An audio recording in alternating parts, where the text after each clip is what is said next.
Hey, first of all, welcome. Whether you've listened before or this is your first time, you're in for a hoot. On this episode of Unscripted, Fabian kicks things off with the topic and he tells us what we're talking about, even though it's in the name of the title of this episode, but hey. But trust me, this one is a ride. I hope you're just as excited as I am to listen in and see what we're talking about. Before we jump in, I just want to emphasize how important it is to leave a comment. It helps with the algorithm.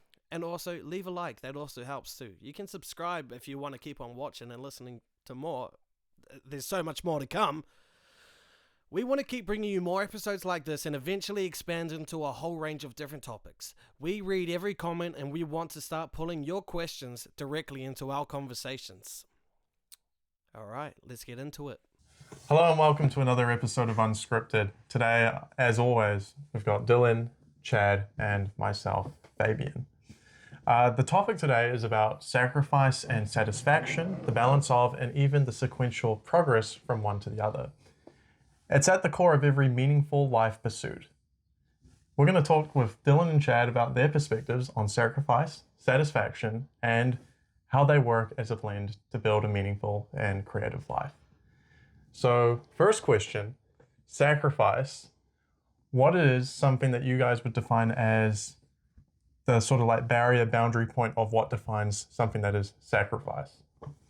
Hold off right there. Are we getting philosophical with this, or are we talking about our own personal sacrifices? And definitions of the word by a personal sort of, relationship with the term. Okay, so definition. So what sacrifice means to me? Yes, yeah. Is, climbing up a mountain, getting a goat, slitting its throat, and then praising to a god. Okay, that is not the sacrifice I was expecting. Chad? Yeah, I wasn't thinking of that definition either. So your definition of sacrifice is very deaf orientated. Yeah, I mean, like that's if we're getting philosophical with it, or if we're just talking about sacrifice for us and what it actually means. Like, what do we sacrifice, and then. I mean, it's a good point because sacrifice is the death of in a lot of ways. It's the absence of. It's the forfeiting of. So. And it makes sense, and in a relationship with time, it's stuff that you don't necessarily get back. Yeah. What about you, Chad? Yeah, I'd like to put it simply.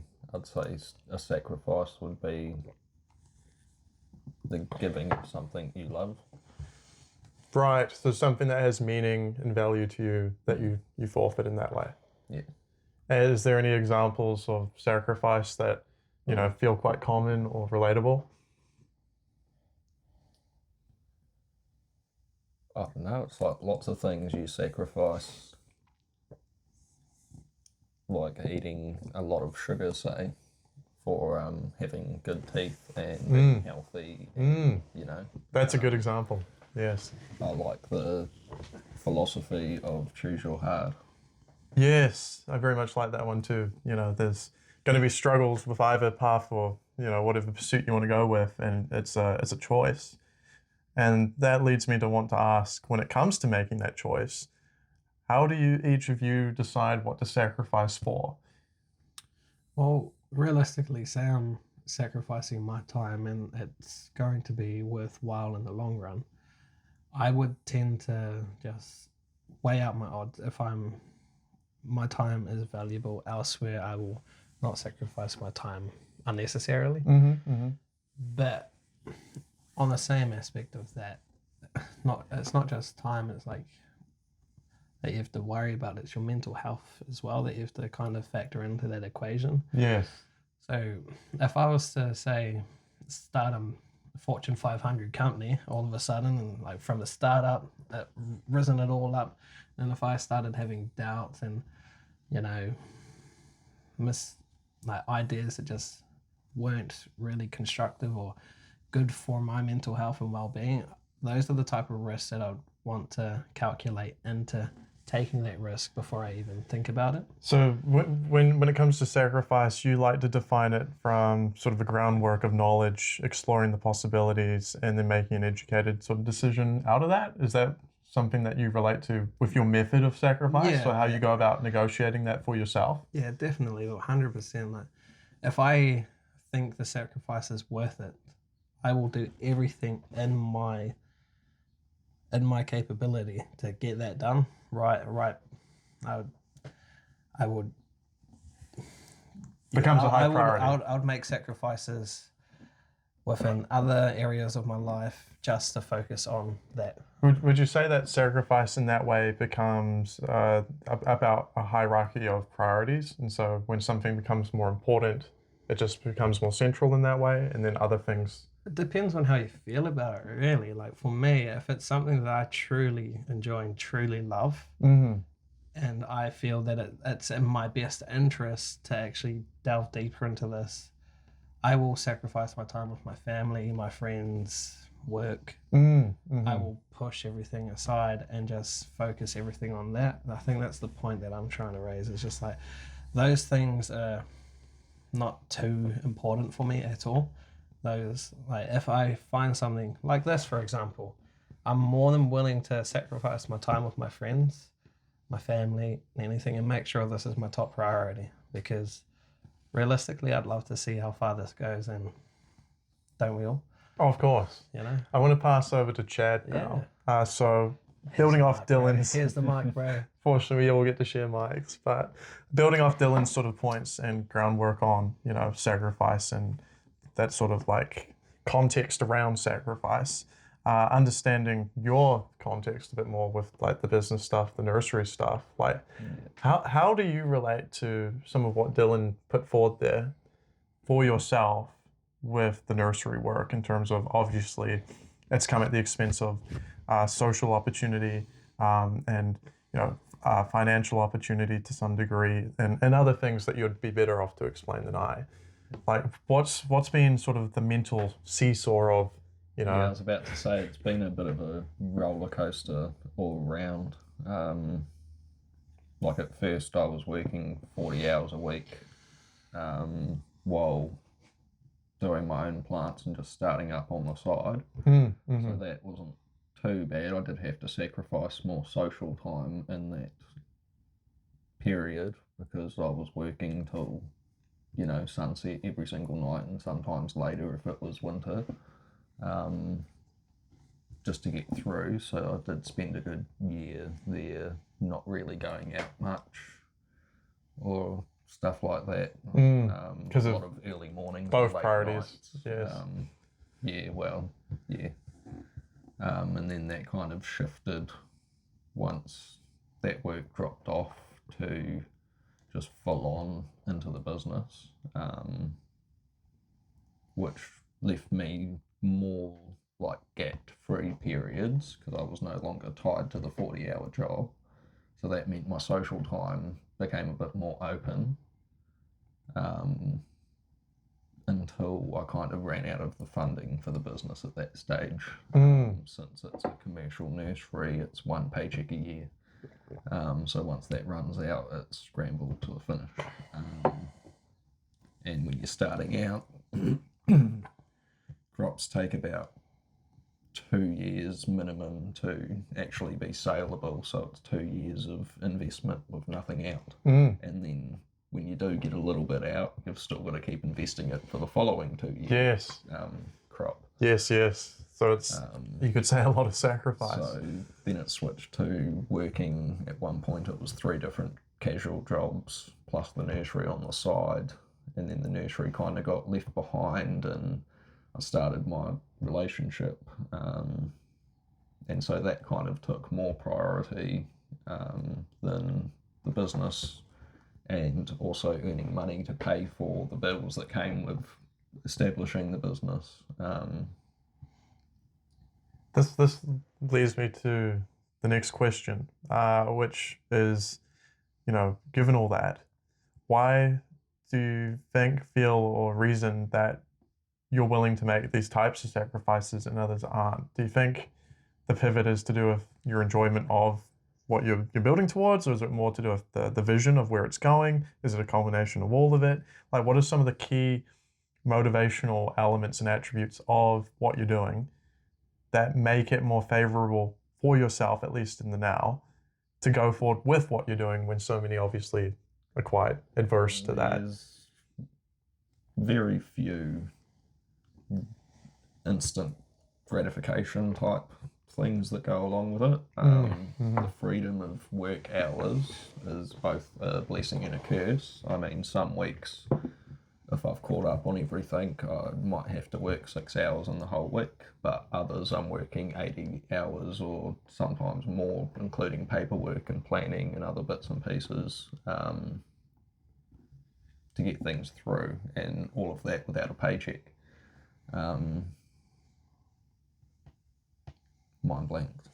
But coming back to that previous point, you were sort of covering how Chad had the work role, and so you had like a bit of financial strength there, and then you were losing out on time because you had both elements going on, the nursery and the work role, and it makes me think and reflect on there's sort of this this triad of you have wealth, and then it's like energy, and then it's time, and oftentimes you have to sacrifice one, and so when you're older you have wealth, but you've lost out on energy and time, right? Or there's particular sort of moments across.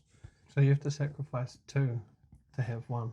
I don't know. So I don't know. for me, That's what it probably- sounds like to me. But I think being at old age, you're at the end of what you get out of that triangle. But it just sort of makes me reflect on that, and I'm going to pass to Dylan for a I second. was going to say, just quickly, for me, in that scenario, it'd be like nursery, social life, or my own free time, and then time with my partner and stepson. It's extremely valuable. I can only really choose two, sometimes one out of the three to... Sometimes spending time with your family is the best reward. It's more rewarding. You don't really see it. Yeah, it's just Right like over away. the whole establishment time of the business, which has been 3, almost 4 years now, it's been that kind of circle. You can only choose kind of 2 of those, and one always misses out, just like the triangle. It's sort of, and so as Dylan sort of touched on there, like family has that rewarding, let's say, satisfaction to tie in with the words. It's got that satisfaction that you get inherently by dedicating towards it, which I think is fair to say that the business stuff doesn't necessarily always contribute to that sense of satisfaction. For yourself, Dylan, when it comes to the path of sacrifice, putting things on the line to give something else a chance and a shot, what enables you to build that resilience and enjoy the process more when on that path of sacrifice for something greater?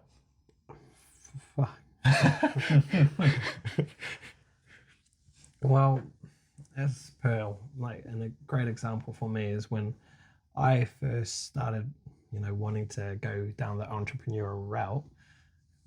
I had no idea what I was doing, and I had no one to talk to because my friend circle was a friend circle that I did not associate with at all, and with that way of thinking. They were pretty much leeches, or they were just employees, and they didn't really have that mindset. Not as much initiative, perhaps? They just didn't have that drive. So I was like, I felt stuck. I felt, when I first had my lawn mowing business, I started that out, did that for a year or two while I was working. I'd do it in the weekends when I lost my job. I was doing that to make money, and it was easy, and I didn't have to register it as a business because I wasn't earning heaps of money. It was just cash in hand, and it was pretty easy. So I didn't have to worry about the whole tax bracket format or anything like that. But now, going forward, how old am I now? 5 years.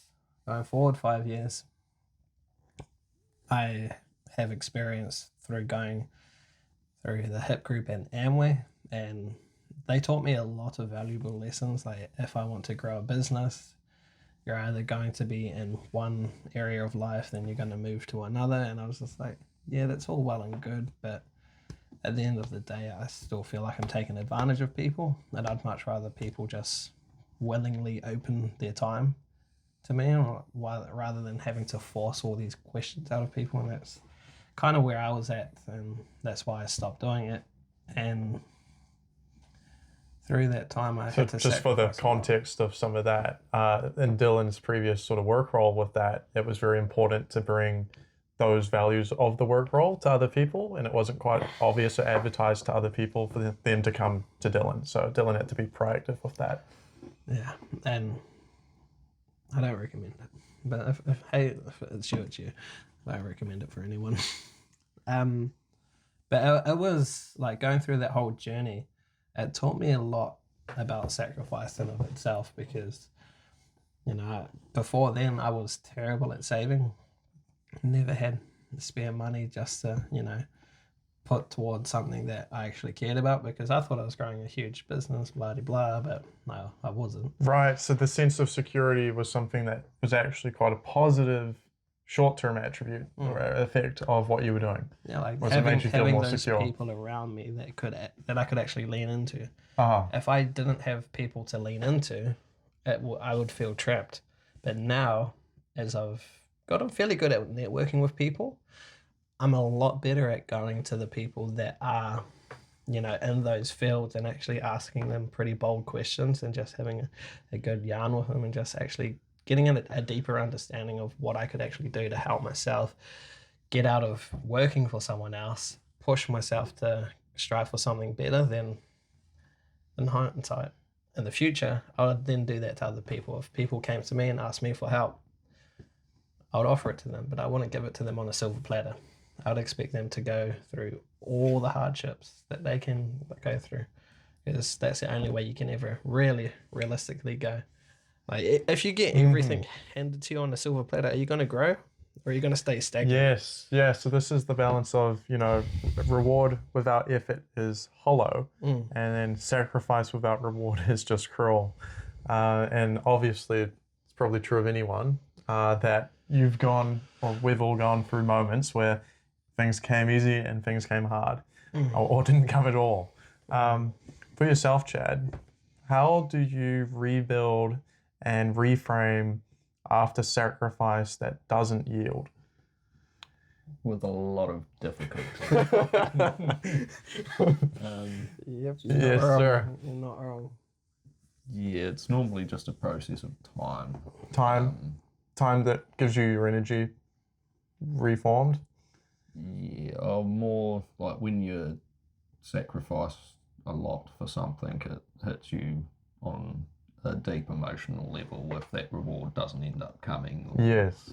what you think will come doesn't, and you do get disappointed. So for me personally, it's taken, I've had some pretty big lows in life, and it's taken me a good 6 months to fully Bear it. look back and see the advantages from it. Oh, yes, the positive. There's no such thing as instant gratification, as said Chad. Yeah, well, even if you don't get your reward that you were hoping for, you do still learn along the way, as Dylan said, by making those mistakes. So but it does take a while to look back and actually review and see those positive things, because for me, it mind keeps looping on certain topics, especially if they affect me on an emotional level. So it takes a while for me to actually think through those and process them properly, and then move on to what's next. I have a really fun sort of,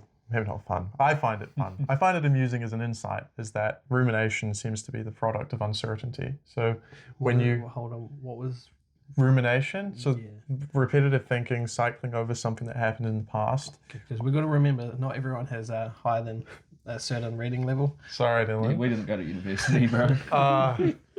Rumination, if you continue to think about something and get stuck on the past, reflecting, introspecting, questioning, it's often, at least in my experience, because there's a piece of the puzzle you haven't yet found. And once you figure that out, once it comes clear to you, everything sort of settles, and there's a different level of relationship with whatever it was, more peace. I never feel like that. Don't have the cycling. Maybe it was just Chad and I on that. I've always got to drive for something more. Oh, right. So when you encounter sacrifice that doesn't yield, you don't get set back? No, I just want more. I just want to push forward, I've already learnt my lessons. Those are going to help me on the way. I'm just going to go straight to the next thing. What do you think enables that mindset? Growing up, Being used to it, doing that process in the past? growing up around like my family members always just going for the next best thing. Like my granddad is a prime example. He had his first business when he was 21, and he was just contracting at that time. Had his first butchery when he was 30, then went into contract logging when he was like 40, 50, and made a fair bit of money. And he tried all sorts of different things throughout that time period just to see what actually was the easiest thing for him to do to make quite a lot of money. Mm-hmm. And I was like, yeah, but you could have done better. Like, why did you not walk? And that growing up seeing that, I was just like, can't you see that there's like a larger field? Like you've got that money there now. Why aren't you pushing forward using the revenue that you got from that to go into something bigger? So you can actually set up like a trust for your family so they can then do the same thing. So if they want to start up a business, they've got some money to pull from a trust, but they're only allowed a certain amount each year just to help them forward. So like for Chad, for example, he's got his nursery. If he had something to pull on like that, it's a little bit off topic, but hey, fuck, it's all good.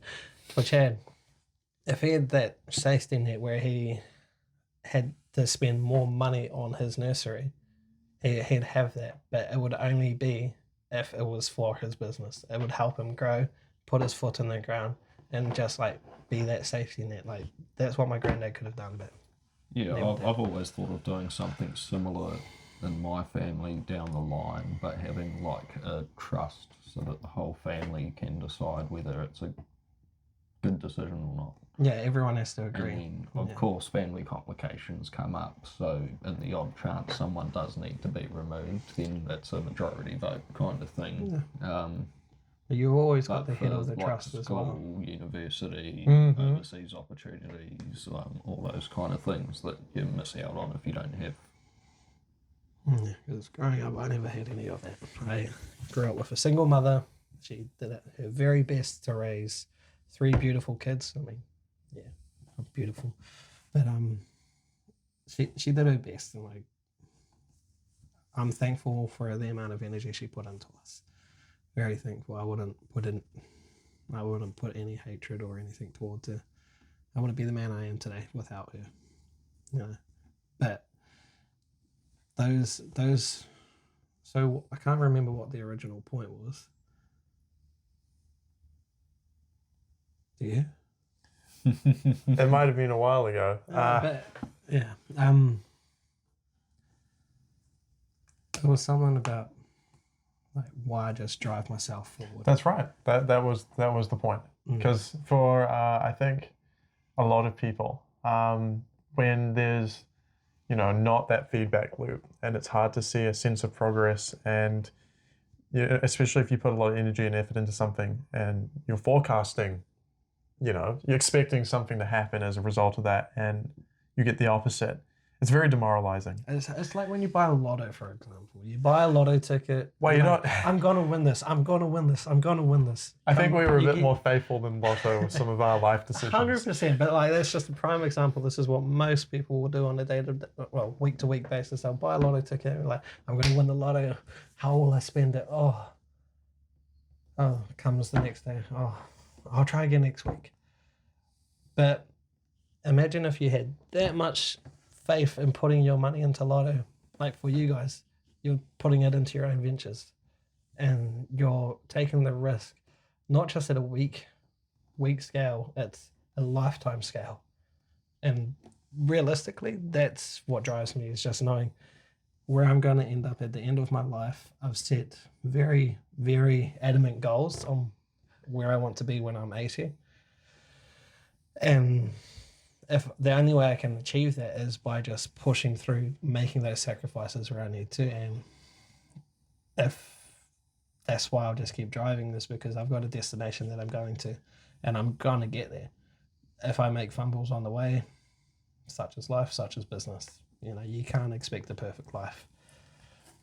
Indeed. I want to pass it over to Chad again. With obviously a bit about sacrifice here. What do you think are some of the defining, for yourself at least, defining elements of satisfaction? Like what type of... You're right there, Dylan? Yep. It's a good thing I'm asking Chad. What builds satisfaction for you in terms of, just life? That's a tough question. It is a tough question. There's a lot of I have to elements. think on that. That's all right. I could share a few things from my own point of view. All right, do it. It sounds Fabian. like a good idea. I feel like you got a few ideas sitting I'm there. sick of listening to this guy. But from Fine, I'll just walk away and go grab a tissue. from what I've experienced with a few things that I've gone through in different ways, especially with different work roles, I've found that there's some really necessary things for my satisfaction that are highly important, and a big part of that satisfaction is something that doesn't seem obvious. Is actually your own ability, for me at least, to express, and so to be able to be intellectually, emotionally, and philosophically present in whatever it is I do is actually a really massive element of personal satisfaction. And I realized this specifically when I was doing scaffolding, because scaffolding, for me, at least in the company that I was part of at the time, was very reductionist. And so I was basically just doing the laboring side, carrying the poles and the timber, and that was it for 10 hours a day. And hours aren't a hard thing for me in terms of putting in the effort and the work and following through with it, but the limitation of not being able to access those other elements of self and actually communicate them forward through my day in a way that was available and meaningful, because I didn't necessarily have the energy at the end of that day after doing that type of work to access those qualities in myself and actually share those qualities in a meaningful way that contributes and sustains to something that's got effect, let's say, like a personal project or a creative project. That was a really big part of satisfaction that I honestly didn't appreciate as much as I did until that moment, because I always thought, if you put lots of time into something and you build something of perceived value, outward value. But were you satisfied at the end of the day? No, I was becoming someone that wasn't who I wanted to be. I was becoming more irritable. I was becoming more pessimistic. I was becoming more nihilistic. My attitude was shifting, and it's not just a product of the work. What is a nihilism, just for those that don't know? Yeah, so a nihilistic, pessimistic sort of view sort of is the opposite of being optimistic. It's sort of like nothing is meaningful, or everything is not worthwhile. It's all arbitrary. It's sort of negative. I kind of think of it myself as the lacking of a center, the lacking of a balancing point that stabilizes things. It's sort of everything's thrown off, and so it rolls to the edge of the table, sort of thing. Feel off kilter. Yes, So, it was my awful. question for you about that, does that correlate with your first question? Satisfaction, because whatever it was I was I doing. just got confused. Yeah, so okay, for me, I get a deep level. So that was the opposite of. I get a deep level of satisfaction when I can access and express who I am in a way that is impactful, whether through creativity or meaning, which can be things even like now in this social setting. I'm really enjoying being able to sort of navigate the conversation. That's really fun, and explore some things on a deeper level and share that with you guys socially as well in this conversation that we're having. And so that's something that builds satisfaction for me, is the composing like the intellectual, emotional, philosophical at the same time in a creative way, in a nuanced sort of way with authenticity, all of those elements. So they're quite personal. Pretty strong, man. Pretty strong. Yeah, so that's a big part of satisfaction for me. He said. Yeah, so and that's something that I didn't personally appreciate to the level that I do now until I had that job. That really stripped me of those things from work. More time to think when you're just doing one repetitive task as well. There is. Oh, And the only thing that made me satisfied was the end of the day. I was never satisfied during the working day. Never ever, because as soon as it was the end of the day, I could go do whatever I damn well pleased. And It's what I used to love about floor sanding. Although I didn't like my employer, he didn't. Yeah, won't go there. But I was working on 100-year-old floors the whole time, so it was brutal on the body. You're bent over in cramped positions, or having 120 kilo machines resist you. But to walk in at the start of the day and have 100 years of destruction essentially be cleaned up in an 8-hour day Wow, was pretty cool. that is cool. and then the feeling when you get to sit home and just, oh my God. Yeah, well, that was similar to what Fabian said after the scaffolding job. You just didn't have the energy left to be fully in the moment outside of work. You kind of just end up in a kind of haze. That's what I was like when I was landscaping and doing lawns and shit like that. I was like, all I wanted to do was just sit in my shed, smoke a cone. That was me. I was done. Just play some video you games. get a bit pessimistic when you obviously everyone wants to do other things apart from work and relax because you need to. That's why there's a recovery time for your body. Yeah, and this Yeah, sort that's of what my old boss used to say. That's why you've got a weekend. I such sort of want to thing, bring man. back to our topic points. So with sacrifice and satisfaction, what do you think are the most common traits or actions or choices of sacrifice that we make culturally as a Western civilization? Are we a Western civilization? Can you repeat the question? What are in terms of our culture, Just simplify the question, like, oh yeah, okay. culturally, what choices of sacrifice do you see us taking more often than other cultures? Like, what do you think are some of the trends of sacrifice that are culturally instilled in us? And then they lead to satisfaction at the end of it? Or It's just the sacrifice culturally. Yeah, like what are things that we, sort of. So here's an example, like the grind, workaholic, like nature is. Those are things that are sacrificial, but they're celebrated, and it's a culturally. I feel that like sort of the pushed back. biggest sacrifice that in this culture, we'll say first world culture setting, I'd imagine it'd be probably pretty big in the third world as well. Just anywhere you go, the biggest sacrifice is getting an extremely high paying job and doing 40 hours a week. If you're able to get paid 250 grand a year or the equivalent to wherever you live, and you're only having to do 40 hours a week, most people will give praise and satisfaction for such a menial sacrifice. But then they don't actually realize how much work you had to do behind the scenes just to get that job. Or you didn't have to do anything at all. You just kind of lucked into the opportunity. Like, I feel like that's probably one of the biggest cultural sacrifices that most people make, is getting a well-paying job and getting glorified for it.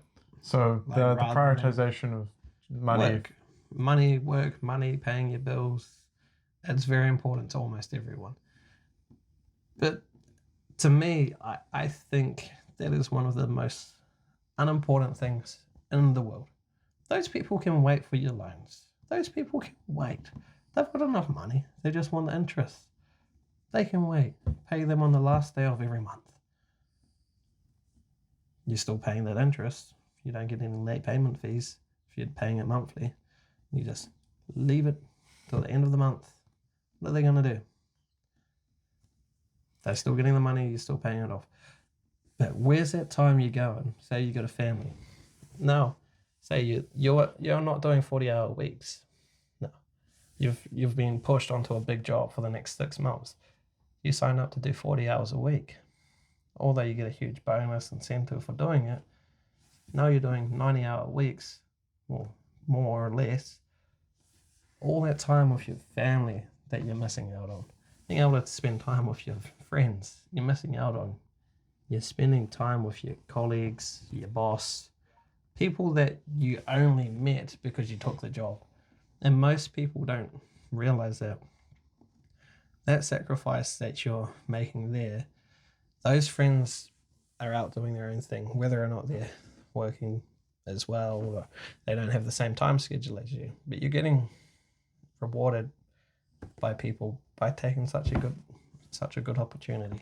So This doesn't make sense to me. It never has. Like, so to shorten all that, frustrating. you're saying the primary sacrifice of first world individuals is they massively prioritize career, where this identity of what I do is important beyond other 100%. things.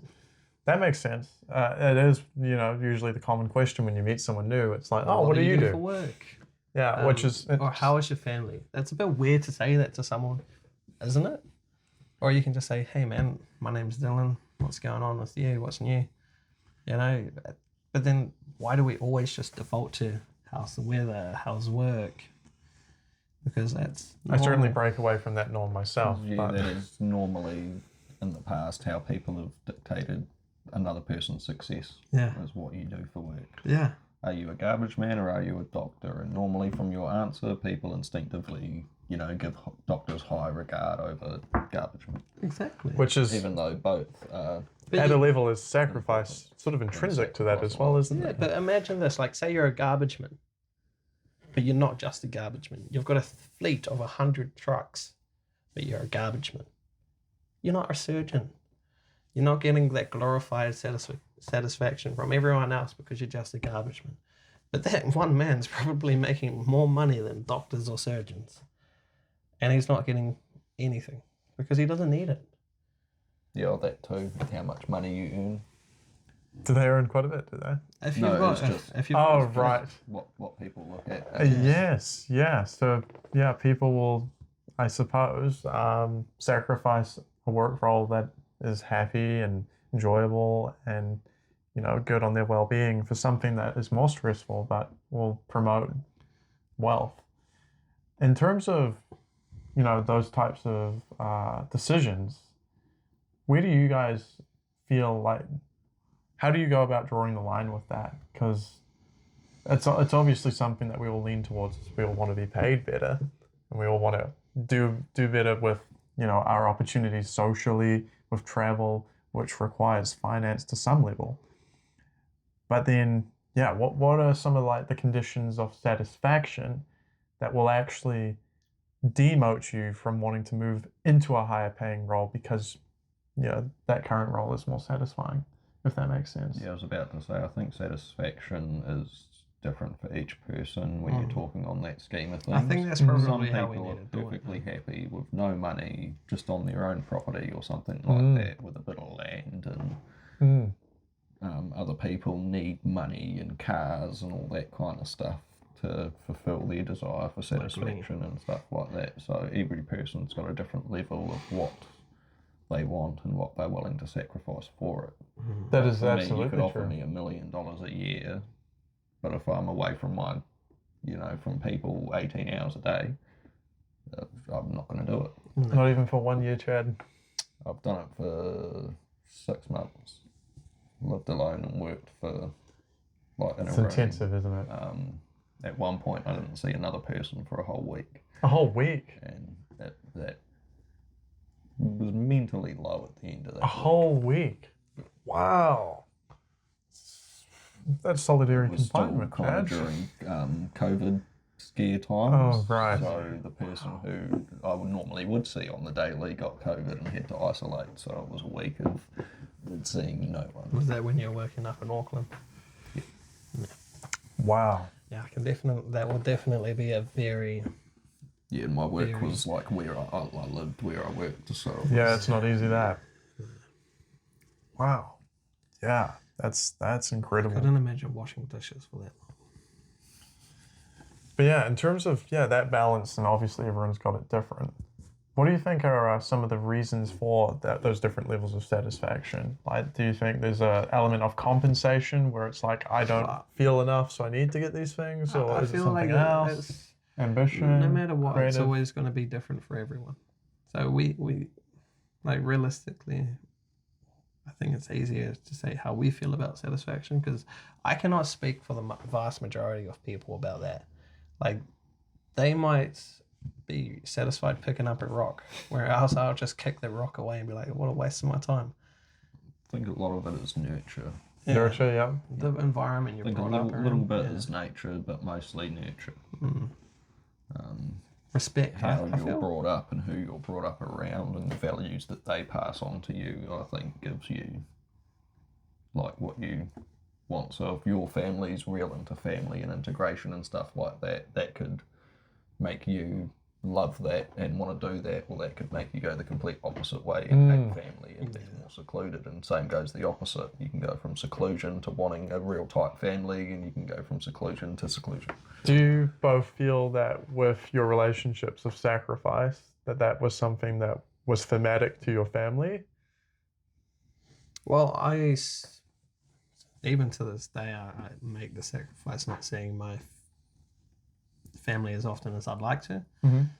But they know that I'm doing the right thing. I do see them occasionally. But with these patterns that they exampled and went in their own ways of doing that you've picked up on from the nurture side of Chad's point? No. It's the polar opposite, really. Because I was the quiet kid growing up. I was the kid that had a temper. And I got kind of babied by my mother because of that. And I did not like that babying. And I realized how detrimental that was for me throughout my teenage years. I was so comfortable just living my life, I was so comfortable doing all that. And I realized somewhere down the line, I just had a huge epiphany. It was as soon as I stopped hanging around home as much, I realized that's not who I want to be. I don't want to be someone who's just, yes, man. I want to be someone who can actually say no. I want to be able to take control of myself. I don't want to be a mummy boy my whole life, That's how I used to be. I'd be like, oh, mum, I got a problem, I'm like, and it was good. Like, don't get me wrong. It was really good to have a mum like that. But if I was to have kids, I would not raise my kids the same way she raised. I don't think anyone would raise their kids the same. We all have something we'd like to change. I'd change everything. Everyone. I'd change everything. Well, you wouldn't. You said before that your mum was great. No, You yeah. wouldn't swap her for the world and stuff No, like no, that, no. so you wouldn't change anything. I would change everything. I would change everything. Because it was too laid back. She was a loving, caring person. But just let her. I just don't like talking ill of my mother. She just smacked you more. She didn't smack me enough, I don't think. Maybe we'll pass on to Chad with, do you think the elements of sacrifice in your family are congruent with your ways of going about sacrifice? Quite similar. Quite similar? Yeah, I think everyone kind of was motivated on the same path. And yeah, I think my mother was the main factor of that. She taught us how to be independent and to strive for better, essentially. Similar to Dylan, single mum, for most of my childhood, with 3 kids, turning into 4, turning into 6. Once my parents got back together and all my half siblings joined, there was 7 of us all up. 6 or 7. You had a large family there, man. But yeah, for the first 12 years, it was just my older sisters and my mum, and we did have a bit of monetary help from my grandparents overseas, but I didn't realise that at the time, and I used to think my mum was a superhero because she'd work and do all these other things and just got us all through, So she taught us all. And both me and my older 2 sisters, either us or our partners, all own businesses now, and we're all pushing forward on that front. And both my sisters have, kids and families now, and that's still as high importance. And my grandparents are quite a big glue that hold the family together. So when they came back from Australia, because they were there for most of my life, we now have, all my aunties, uncles, all of my cousins and stuff from my that certain grandparents' side all get together, and we're real tight knit and have, you know, group chats and get-togethers and competitions, and you know, we've got quite a cool family, and me and my siblings are trying to continue that, I guess. through our, you know, my nieces and nephews and everyone else. Wow. Yeah, no, I'm very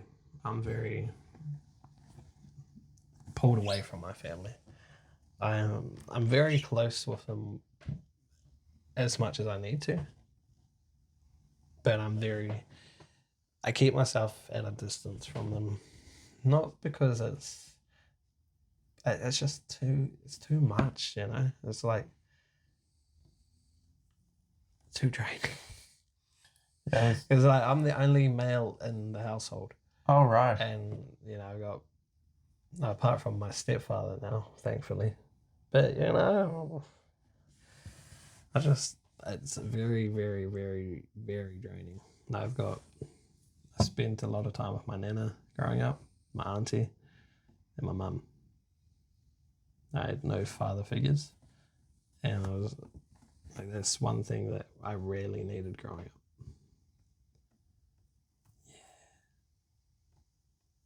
Yeah. It's too much, man. It's too much. Therapy at Unscripted. Thank you for listening, guys. I think I'm just gonna, you know, change the topic in my head. So coming back to back to like your topic of sacrifice. But yeah, my parents and grandparents really paved the way for that with my family, and I think that's just down to us. But we also know the difference between balancing, like sacrificing time with our family for our careers, and sacrificing in part the careers and businesses to be with our family as well. yes. But I think we've all got a pretty decent balance on that. That's quite cool, because there's a really common and, you know, sort of expected path when it comes to being successful in business. Comes at huge sacrifice in other areas of life, where it's your time and your freedom and, you know, relationships in that way too. And that's obviously exampled by the extremes in society that we can probably all think of. And so I guess when it comes to, you know, wanting to, let's say, be creative and pursue your own path, which business is a version of, because pursuing your own path inherently means that it's going to take more energy, more focus, more dedication, more perseverance, because it's not pre-established. Not Not necessarily supported. What for each of you are some of those key aspects of, you know, oh, I'm doing this the right way, or oh, I'm doing this not so well? How do you know? In your pursuits, do you? That's from experience and from looking at stuff from like a outer perspective. I normally see things as the short-term satisfaction comes with long-term loss, and the long-term like dissatisfaction comes with the better, like overall satisfaction at the end of it. This is actually in psychology. There's a balance between happiness and joy, and part of the difference is that happiness is a very fleeting sort of thing, while joy has sustenance. It sustains itself across time, and it's more closer to fulfillment. And so basically what you touched on there is a difference of, in some ways, happiness and joy, because joy is something that you can cherish. And so, for example, a creative film project, one of which I have, that I put a lot of time into, is something I can revisit and I feel a sense of joy about it. It's not a fleeting happiness that evaporates with time. It's something that sustains across time. And so I guess for myself, I think about sacrifice and satisfaction. The effective relationship of it, the good one that you want, is what are things that I will hold high regard and dignity for across time? What are things that if I put effort into now, whatever the outcome, it's something that actually attributes positively and constructively to the character and the person I want to be. And I think that's a really resilient sort of way to baseline it, because you can't necessarily fault that, because whatever actions you take, despite their outcomes, if they're contributing positively to that sense of self in the regard of, direction, I think that's just really healthy. It is. It realistically is. Like you've got to have. I think you're talking about like having a sense of grounding on your decision to Yes. make those hard choices. Like no one realistically wants to make those hard choices. I realistically, I don't think anyone in this world, if they could put those hard decisions onto someone else, where they don't have to worry about them, but someone else is making those hard decisions. So like, I'm owner of this huge business. I made all of these hard decisions to get there so everyone else could have a job. You can now make the hard decisions for me. The board can do it. I will just be a 51% shareholder. Business is yours. I'll just have my shares. I'm here if you need me. Hands-off approach. I'll go on to my next thing. And I'd be happy with that. That would be very cool. And I feel like if that's my end goal for any destination, is to be able to get to a point where I can put all those hard decisions, those risk management things, where I don't have to think about them. So another way is you want to get to a point of delegation with your projects, with your ventures. Well, That's like- essentially my goal too, Yeah. with like the nursery. I'd like to get it to a stage where I can find someone in the position I was starting out and guide them properly with, the knowledge of my mistakes to get to the stage that he can take over for me. I just And then want it's someone sweet smarter to see than you me. later, because I know that once I have a business established, I've trained someone up to the point they can take over, I've got standard operating procedures and everything written out and everything planned, I'll get bored. So that's when it's, all right, you might as well take on the challenge, you can make the mistakes and screw up, but I've given you a good baseline to go from, and then I'll go start another business or do whatever else interests me with that financial stability still behind me. No, it's quite a good thing to do, because at the end of the day, you're investing your time to someone, but I feel for you, it's a larger investment. Like you actually have to invest a lot of knowledge into these plants. As for like the type of businesses that I want, I know there's going to be people smarter than me that know more than me, and all I have to do is start the business and just get it operational, get it to a point where I can actually hire those people. In my eyes, now that I've done the mistakes I have done creating this company and the business transactions and different deals that have fallen through and gone sideways or haven't worked out, and also just the nature of plants, they do what they want. You can ask them to go, straight up and down, and they'll go, hey, no, I'm going this way, and just a million other things. Sounds like every employee.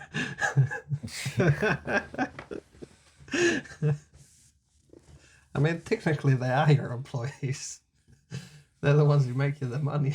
Coming back to some of the topic points, what do you think are things that people commonly over-sacrifice on? And what do you think are things that they could sacrifice more on? And you could apply this to yourself. Like, for example, for myself, I feel like it would be great to put more into fitness and exercise and training, but the discomfort of it is off-putting, like cardio and stuff. And so I don't, which it feels like a very low cost, sacrificing comfort. I feel like It should be easy. That's probably one of the biggest things Logically. that people don't want to get rid of is comfort. That's why I more follow the choose your hard mentality. So it's like, yes, going to the gym right now is hard, but tomorrow you'll probably feel better. You'll Yes. get that endorphin hit, and from going to the gym in the past, like haven't in a year or two now, but you do start to feel better once you start going regularly, and getting into that habit and moving your body, and you get the endorphin rush and all of that kind of stuff, but it takes time. So you can either have the comfort now, but you're going to feel like shit consistently because you're not going to the gym, or you can do the hard now, but in the long run, it's going to be better for you. And I find that translates into a lot of things, like even, like sugar, like I was saying before, you can either eat a lot of sugary things now, and you're going to pay for it over time, or you can eat well now, which is the harder thing to do. But in the long run, you're going to feel better, live longer, all those kind of things. And I think that ties into a lot of things. If you choose the quick comfort, you're in for a harder road down the line than if you choose the harder path first, and then things start to get easier. And then it comes back to the point It's of a compounding effect. Yeah. Realistically. I don't know if you've read the book, The Compound Effect. I haven't actually read it. It's a great book. It's an absolutely great book. It pretty much everything you do in life will compound. For better or worse. Fuck it. Oh, that'll do. I was like, so fuck, that's annoying me. all the sorry for the French. That's all right. All the hardships that you go through. He said it was all right. All the hardships that you go through, it's going to compound. Has to compound, because if it doesn't compound, you're not going to the end destination. That was your goal. And that compound, everything compounds. All the knowledge that you learn compounds into something else. It doesn't always become the something else, though. It doesn't always, but if you're that way inclined, it does. I do want to touch on... It's very different for each person, I feel. There's two sort of things I want to bring into this. So one of which is with sacrifice, and Chad touched on this from like 20 minutes ago, is that a part of sacrifice is how you reframe it. And so you mentioned, after a setback, it takes about 6 months, if it's a big one, for you to have that energy to look at it, see the lessons, and actually go forward with this renewed sort of vigor to, I can do something else. Just to actually process all the positives that came from the fall, if you want to call it that, and the loss of that satisfaction. I don't stop and just sit in it for 6 months, but it does take 6 months before I stop seeing it as more a negative than a positive. Yeah, right. And then after 6 months towards the year mark, for certain scenarios I'm thinking of, you start to see it more as a positive, and all the good that came from those situations, rather than focusing on things that went wrong And so, I just wanted to sort of acknowledge that sacrifice is what you make of it to a high degree. It is how you frame it, and it's very much the Viktor Frankl sort of story of, and Nietzsche as well, that given a strong enough why, a man can suffer anyhow. And so it's framing the why is actually very much to do with the psychology of the individual, of how they reflect on it. Yeah, one thing was my answer to your cultural significance of I was waiting for this one. Well, it ties into, I was telling you about it before we started recording, the Aotearoa podcast. So it's the New Zealand History podcast show or something like that, done by RNZ. Very good. But they talked about, especially in New Zealand, the cultural sacrifice I would see is males having to be, or thinking they have to be, the strong type, silent type. Yeah. And that goes back hundreds of years. And that has still moved to today. And I know that I definitely got brought up with the man has to go to work, provide for the family, and you're meant to be this protector that doesn't, show emotion essentially, and all this kind of thing. And that was kind of what my dad was. I'd only seen him cry once in my whole life, maybe twice, once that I can remember. That's pretty rare.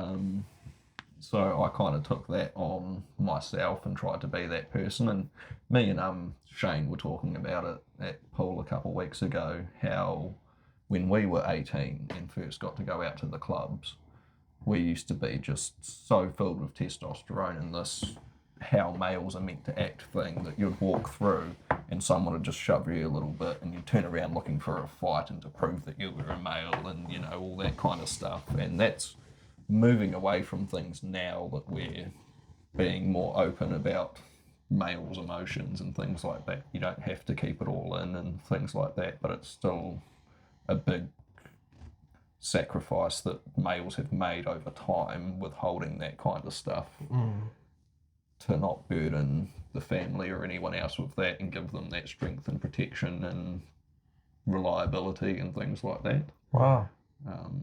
Great point.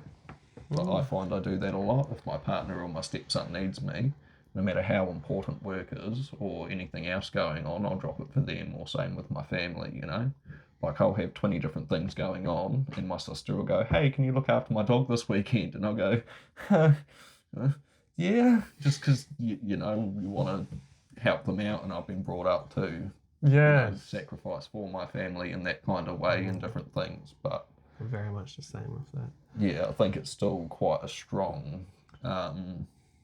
I think it's a big Kiwi thing, really. Yeah, no, it is more common in New Zealand to have that kind of mind frame. But yeah, It's that's a definitely big not in cultural America. sacrifice that I think translates through, especially New Zealand, for the past ever.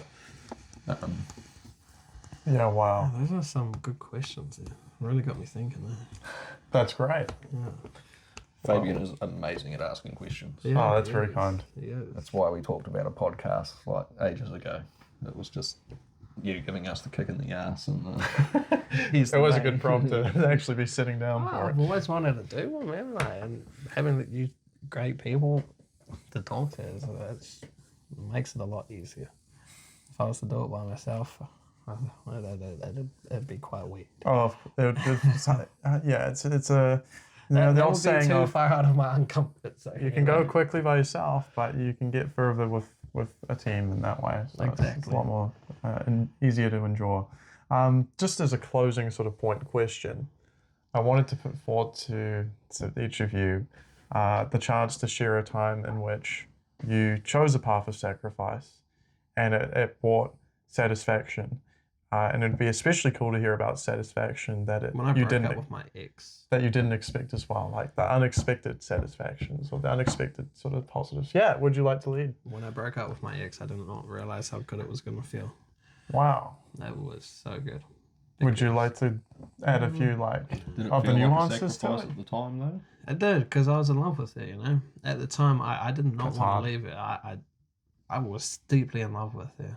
But then it came to it, I was just like, well, actually, this is nice. I don't have to, this is nice. I've got a bed to myself. It's a little lonely, I know, but I don't have to worry about anything. I don't have to consistently have to think about someone else. But having a dependent when I was too busy. No, at that time I wasn't too busy. I was just focused on my own journey. I wasn't, and she wanted to do a journey together. It just wasn't. We weren't compatible, to put it lightly. And as soon as we broke up, the sense of like, the weight was just taken off my shoulders. It was one of the best feelings I've had all year. Wow, that's definitely not super common, I expect. No, I like, it sucks, but I didn't get upset. So I got more upset when I was with the relationship shortly after for a couple months. When we broke up, I was more upset then. I was just like, but then I got over it. I was like, yeah, it is what it is. But, it's just, I'm kind of thankful that I did end things with my ex-fiance, because it was not an ideal relationship for me. For me anyway. For her, it was the best relationship she could ever imagine. Of her words, I was like, yeah. Don't need to go into full details, but Thanks for sharing, Dylan. yeah. And Chad, is there a moment in time, I'm hoping for maybe something other than a breakup, but a moment in time where you went through a path of sacrifice and got a lot of satisfaction out of that?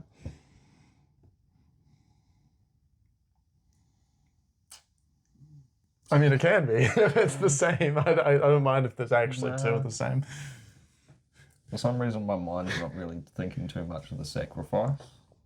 Just the satisfaction. It must have been pretty For some rewarding. reason, my mind just keeps going back to the satisfaction when you like really need to take a shit. Like, you can't at the time. And then about half an hour later, it starts to come back and you're like, I need to go now. You find the toilet, you go, and it's just the release, the satisfaction. There you go, that's the sacrifice. That's how I wanted to end there. It's a great ending. I love it. I love it. All right. Do you always finish with a 2 or a 1? So I'd like to share my version of this, I suppose. A really massive sacrifice for me was leaving all the stability that I had reformed after a really hard period of time and moving to Christchurch to do startups, which ultimately was quite difficult. And the satisfaction of that, in its truest way, wasn't actually anything external. It was everything internal, because it led to the development of some really amazing skills, some really deep resilience, some much needed and great introspection that really refined for me where I was at, where I was going, and where I wanted to be. And without that sacrifice, where I stepped away from the comfort of, at the time, an exceptional flatting situation that was great on price, great people, great location, amazing social settings, fantastic work role, the somewhat dream job I could have guessed or thought about prior to getting that job. That was it. I moved away from all of that to put a bet on myself and do what I wanted to do. And it didn't. Thanks, Dylan. It didn't go the way I thought, and it was very, very hard. But the reward wasn't anything external. It was all internal in terms of what it showed me of myself and the type of person that I am in spite of those challenges, which was really quite cool. Although, like Chad, with the 6-month thing, mine was probably a little longer than 6 months to kind of tip the feelings of it, but definitely could see the attributes, the positive attributes. But yeah, it does and did take a lot of time to sort of see it that way. And it still has its wavering of, oh, did I do the right thing? Was the life that could have been a more rewarding and generative Onwards and existence? So onwards and upwards. that is the closing of this episode of Unscripted, the balance of sacrifice and satisfaction. Moral of the story, meaning often comes with sacrifice, and it's sacrifice that sustains you in a place of joy and development and growth, and it's always a fantastic pursuit. Take a bet on yourself, and we'll see you next time. Bye. All right, that's going to wrap up this episode of Unscripted. If you made it this far, we appreciate the hell out of you. This one was a wild ride. And trust me, we've got plenty more coming. Before you head out, don't forget to drop a comment, hit that like button, and subscribe. We read everything, and your feedback shapes where these conversations go next. If you've got questions, stories, or topics you want us to dive into, throw them down below, and we'll bring them into future episode. Thanks again for watching, and we'll catch you on the next one.